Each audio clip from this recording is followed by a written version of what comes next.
मासूमी ने तो बतौर एक लीड एक्टर शुरुआत की थी, लेकिन धीरे धीरे वो सिर्फ मल्टी स्टारर्स में आने लगी और इस बार भी सास बहू और सेंसेक्स में वो किरण खेर और तनुश्री दत्ता जैसे एक्टर्स के बीच अपनी जगह बनाने की कोशिश कर रही हैं।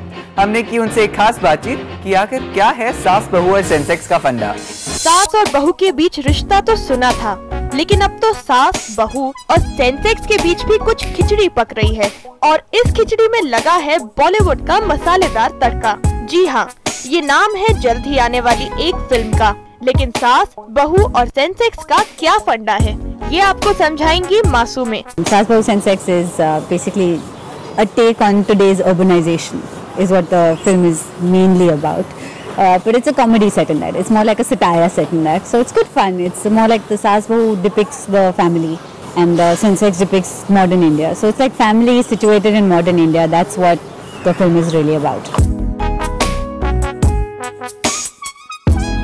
सास बहू और सेंसेक्स में मासूमी सास तो नहीं हो सकती और ना ही उन्हें सेंसेक्स में कोई दिलचस्पी है। जाहिर है वो बहू ही बनी होंगी। जी नहीं, मैं बहू नहीं बनती। अगर आप बहू नहीं बनी है तो आखिर कौन है? शी इज लाइक वेरी मस्ती वाली गर्ल, फुल्ली हमेशा सबको कॉन करती रहती है। उसका मतलब मकसद है जिंदगी में पैसा। तो she is somebody who just loves money and is willing to do anything for money.